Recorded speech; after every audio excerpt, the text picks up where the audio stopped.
네, 국토학회 회원 여러분, 또 국토연구원 전문가 여러분, 또 도시TV 시청자 여러분, 안녕하세요. 국토도시학회 김현수입니다. 국토연구원과 저희 국토도시학회가 힘을 모아서 국토도시 10대 뉴스를 선정하게 되었습니다. 2020년 1년 동안 있었던 국토도시 토지와 주택, 또 부동산, 환경, 교통 분야의 빅 이슈를 선정을 하였는데요.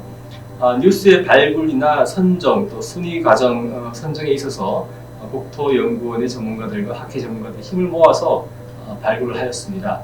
선정 결과를 가지고 올 한 해 동안 연구의 주제나 세미나의 주제로 활용을 하고요. 또 이 10대 뉴스 선정을 통하여 국토도시 분야의 연구 성과가 국민들에게 좀 더 친근하게 다가갈 수 있는 기회로 삼아지기를 기대합니다. 이 양 기관이 함께 할 수 있도록 힘을 써주신 강현수 원장님과 10대 뉴스 선정위원회 여러분께 감사를 드립니다. 감사합니다.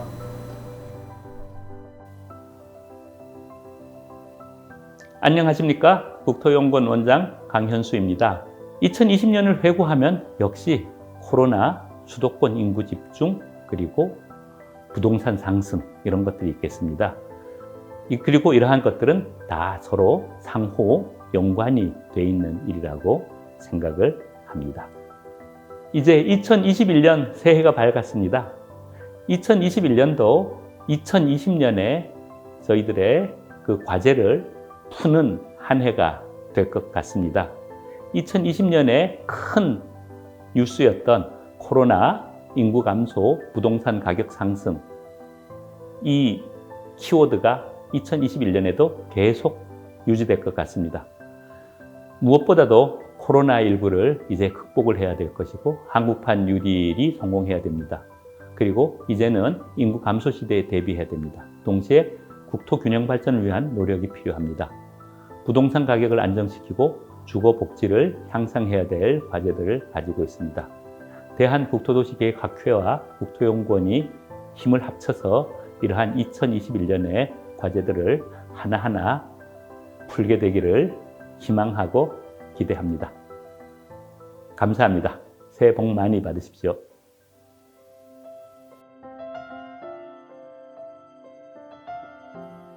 (2020년) 10대 뉴스 선정 절차입니다. 10대 뉴스 선정 목적은 첫째, 한 해 국토도시계획 분야 주요 정책, 현상 및 이슈 조망. 둘째, 국토도시 분야에서 일어나는 주요 이슈에 대한 이해를 높이고 미래 변화에 대응. 셋째, 향후 지속적인 선정 과정을 거쳐 국토계획 분야의 주요 뉴스 아카이브 구축입니다. 2020년 10대 뉴스 개요는 대상 기간이 2019년 12월에서 2020년 11월, 선정 부문은 국토도시 토지 주택 부동산 교통 및 관련 분야에서 국민생활 및 시민경제, 사회적으로 큰 영향을 미치는 뉴스입니다.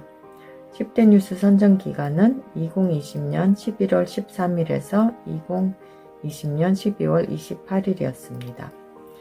10대 뉴스 선정 방법으로 1단계 국토학회 국토연구원 선정위원회가 추천한 후보 30대 뉴스 선정. 2단계는 학회 회원과 국토연구원 회원 1인 1회 대상으로 투표를 통하여 10개를 선정하였습니다.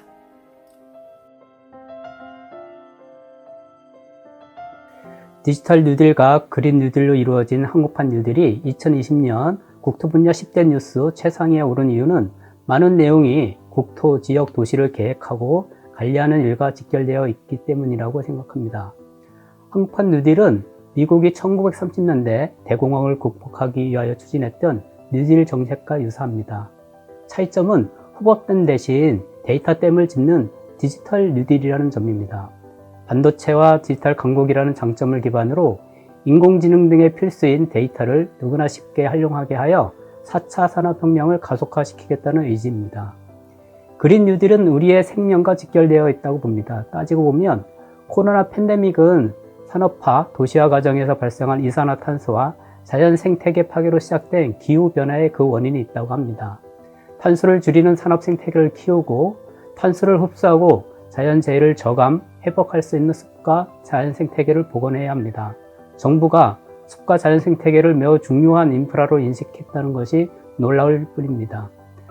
디지털 뉴딜과 그린 뉴딜을 추진하기 위한 인재를 양성하고 고용 안정망을 구축하겠다는 정책도 포함되어 있는데 세계를 선도할 수 있고 국민의 행복을 높일 수 있는 명확하면서도 구체적인 비전과 대안을 제시했다고 생각합니다.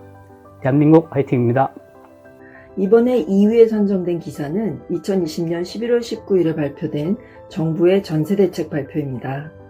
주요 내용은 전세난에 대응하여 공공이 2022년까지 2년간 공공임대주택을 11만 4천 가구 공급한다는 것입니다. 이 중 수도권은 7만 1,400가구, 그중 서울은 3만 5,300가구에 이릅니다. 이 정책을 실현하기에 활용할 주요 물건은 비어있는 공공임대주택이나 신축 다세대 주택으로 이를 조기에 확보해 빠르게 임대로 공급하는 방안입니다.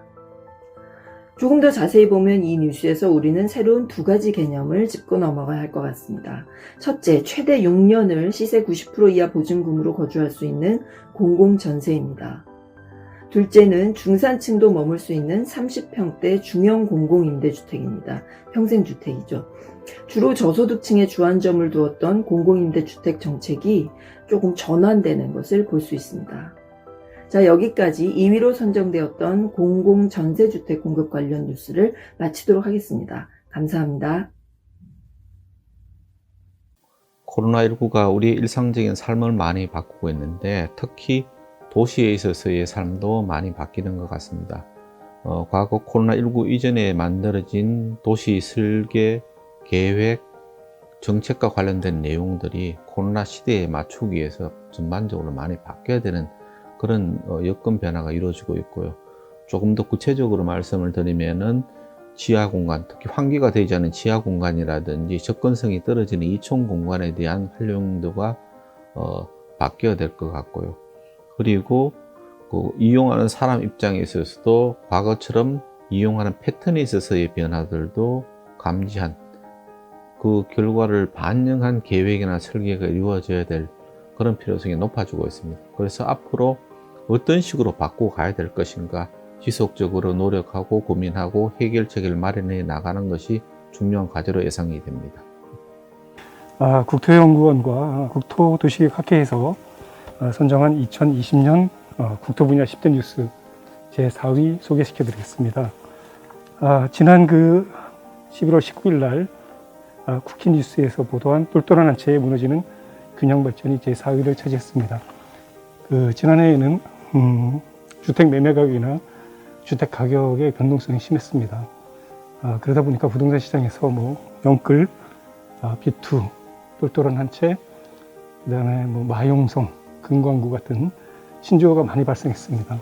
그 중에서 하나인 똘똘한 한 채가 부동산 뉴스 관련해서도 큰 비중을 차지했고 국토 분야 뉴스에서도 중요도 4위를 차지했습니다. 온 국민이 국가 균형 발전을 위해서 상당히 노력을 하고 있습니다. 이 와중에 부동산 가격 상승이 그리고 이 똘똘한 한 채라고 하는 것이 균형 발전을 가로막는 걸림돌이 되어서는 안 되겠습니다. 네, 5위 타다금지법 모빌리티 핵심 막는 법 대나가 선정이 되었습니다.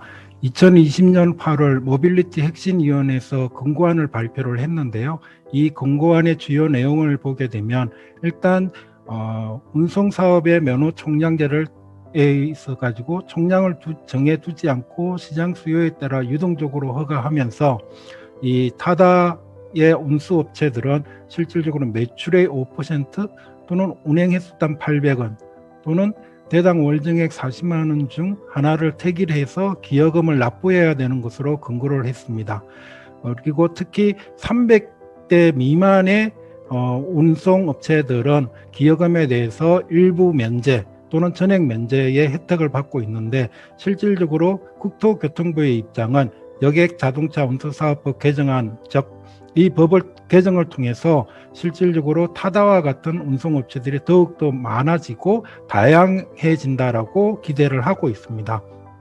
반면에 타다나 우버, 소카, 웨이센시 등 모빌리티 업체의 입장에서는 이 혁신 권고안이 실질적으로 모빌리티의 혁신 금지법이 될 수 있다라고 주장을 하고 있는데요. 이것은 실질적으로 얘기하고 있는 기여금 납부 방식에서의 문제가 되겠습니다. 즉, 이 기여금의 권고안 대로 이루어지게 된다면 최소한 1000대 또는 1500대 이상의 그런 규모를 가지고 운행을 해야만이 사업 타당성 확보가 가능해진다라고 주장을 하면서 실질적으로 이 권고안 기여금은 실제로 타다 금지법의 그런 혁신을 막는 법이 될 것이라고 주장을 하고 있습니다. 우리는 이 모빌리티 혁신 위원회에서의 권고안 대로 개정이 이루어지게 되고, 그렇게 하게 되면 실제 국토교통부의 입장 또는 모빌리티 입장, 두 입장 중에서 어느 것이 맞는지 살펴볼 필요가 있다라고 생각이 듭니다. 이번 환경에너지위원회에서는 그 2020년 10대 뉴스 중에 하나로 수소법 통과에 관련된 그 기사를 선정을 했고요. 해당 기사는 수소법 통과 지자체별 수소 인프라 구축 주도권 경쟁 치열이라는 타이틀의 기사고요. 이 법률의 그 이름은 수소 경제 육성 및 수소 안전 관리법으로 대부분 이제 수소 경제 이행 추진 체계나 수소 전문 기업 육성, 수소 충전소 설치에 관련된 그 법률들을 다루고 있습니다.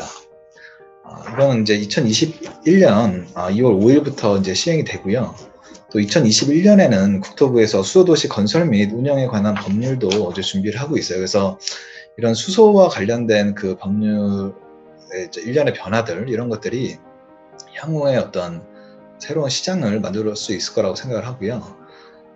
또 도시 계획 측면에서는 아직까지는 이제 모빌리티하고 주거 에너지 공급 쪽에 이제 초점이 맞춰져 있는데, 향후 이제 이러한 변화에 좀 발빠르게 대응을 하게 된다면 도시 계획 쪽에서도 좀 새로운 시장들을 창출하고 또 기회를 사회에 공헌할 수 있는 기회가 있지 않을까라는 생각에서 해당 뉴스를 선정하게 됐습니다.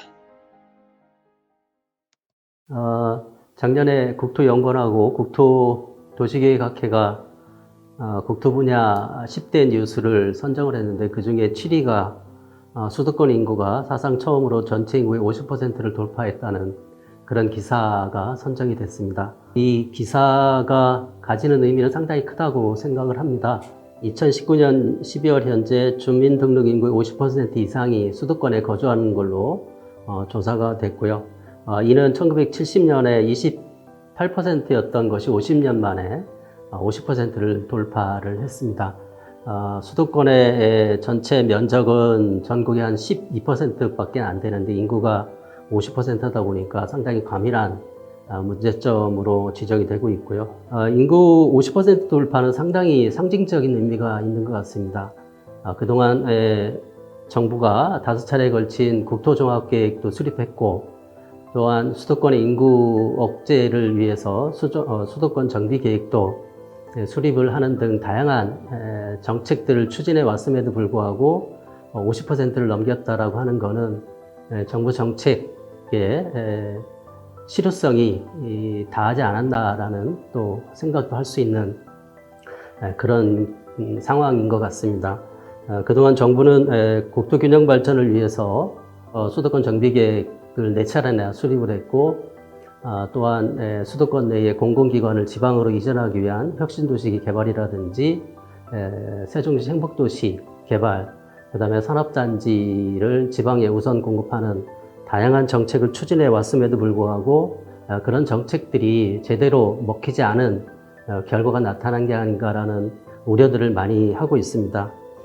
또한 정부는 최근 이제 인구 50% 돌파를 계기로 지방의 균형 발전을 위한 다양한 정책들을 수립을 하고 있습니다만, 아직은 구체적인 정책이 제시되지 못하고 있는 것도 상당히 어려운 문제 중에 하나라고 생각을 합니다. 그래서 앞으로 수도권의 인구 억제 정책과 함께 균형 발전 정책은 좀 더 장기적인 관점에서 접근할 필요가 있겠다.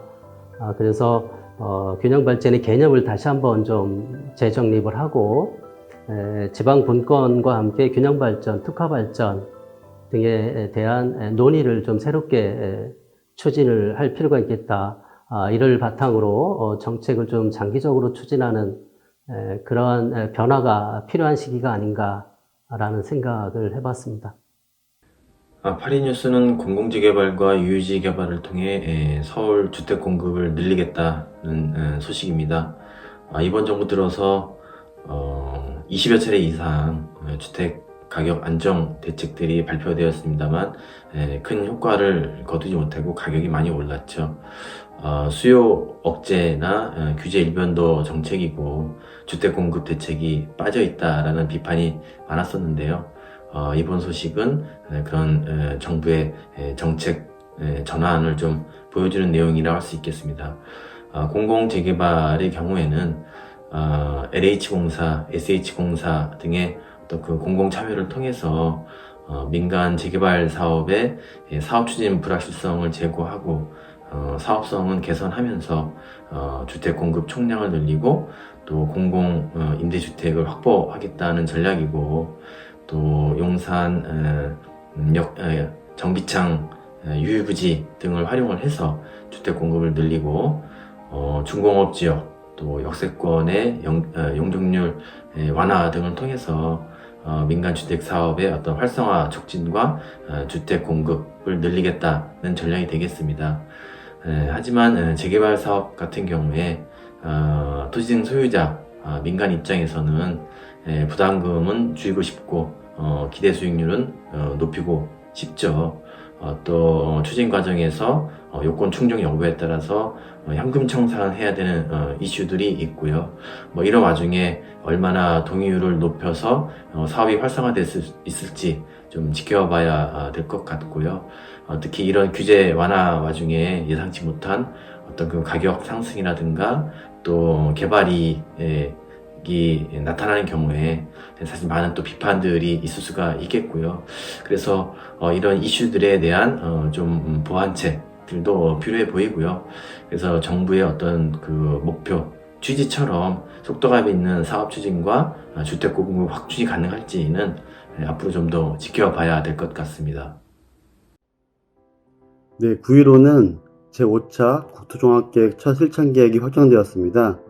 2025년까지 총 138개의 과제를 선정하였는데요. 국토교통부는 2019년 12월 확정한 제5차 국토종합계획의 구체적인 추진계획이 담겨있는 첫 번째 실천계획인 2021년부터 2025년까지의 실천계획을 확정하였습니다. 제5차 국토종합계획에서는 국가주도의 성장과 개발 중심에 살피하여서 중앙과 지역이 함께 연대하고 협력하면서 유연하고 스마트한 국토 조성을 미래상으로 제시하였는데요. 이번에 확정된 실천계획은 국토기본법 제9조에 근거한 최상위 공간계획인 국토종합계획을 구체화하고 국토종합계획의 비전인 모두를 위한 국토, 함께 누리는 삶터를 조성하기 위한 후속 추진 과제들을 담기 위해 작성되었습니다. 여기에는 총 6개 전략을 담고 있는데요. 각 전략별로 총 138개 과제를 설정하였습니다. 12뉴스는 전동 킥보드 사고 증가 뉴스입니다. 공유 자전거, 공유 킥보드 등 공유형 퍼스널 모빌리티가 확산되면서 이로 인한 사고 발생 건수도 빠르게 증가하고 있습니다. 퍼스널 모빌리티가 제대로 효과를 발휘하면 대중교통과 최종 목적지 간, 즉 라스트 마일을 이동하는 데에 있어서 편리한 수단이 될 수 있고, 또 이는 대중교통시설로의 접근성을 개선하여 대중교통 이용률을 높일 수 있다는 장점이 있습니다.